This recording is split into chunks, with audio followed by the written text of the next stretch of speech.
అలాగే శంకర్ వరప్రసాద్ హిట్ కొట్టాడు. ఆ తర్వాత తన ఇంటికి ఇద్దరు వ్యక్తులనైతే ఆహ్వానిస్తున్నాడు. ఆ ఇద్దరు వ్యక్తులు ఎవరనుకుంటున్నారా? ఉపాసన గారు పండంటి ఇద్దరు పిల్లలకైతే జన్మనిచ్చింది.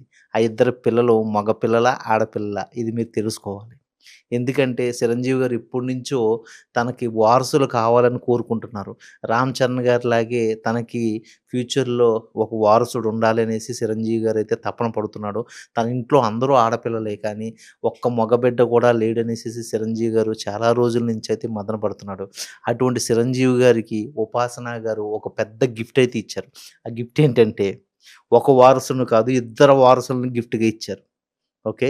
దీనివల్ల చిరంజీవి గారి ఆనందం అతిశయోక్తయింది. ఈరోజు చిరంజీవి గారికి 'యురేకా కేక' అనే ఆహ్, బీట్ ఏదైతే ఉందో అది ఈరోజు చాలా గట్టిగా వినిపిస్తుంది చిరంజీవి గారి ఇంటికాడ. ఇది చెప్పడానికి అతిశయోక్తి ఏమి లేదు. ఎందుకంటే చిరంజీవి గారు అనుకున్నది ఈ సంవత్సరం అనుకున్నట్టుగా జరుగుతుంది. అలాగే 'విశ్వంబర్' రిలీజ్ కూడా ఉంది. అది కూడా హిట్ అయిపోతుందేమో అని అనిపిస్తుంది. ఎందుకంటే ఇది చిరంజీవి గారి నామ సంవత్సరం. దానివల్ల ఇది అతిశయోక్తి లేదని చెప్పడానికి ఇంకా ఏమీ అభ్యంతరం లేదు. ఓకే. ఉపాసన గారికి, రామ్ చరణ్ గారికి ఇద్దరు పండంటి మగబిడ్డలు పుట్టారు.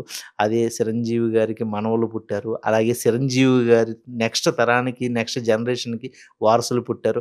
రాబోయే రోజుల్లో కింకార తమ్ముళ్ళు ఎలా ఉండబోతున్నారో మీరు చూడబోతున్నారు. అది ఈ న్యూస్ యొక్క మెయిన్ ఇంపార్టెంట్ కంటెంట్ అండి.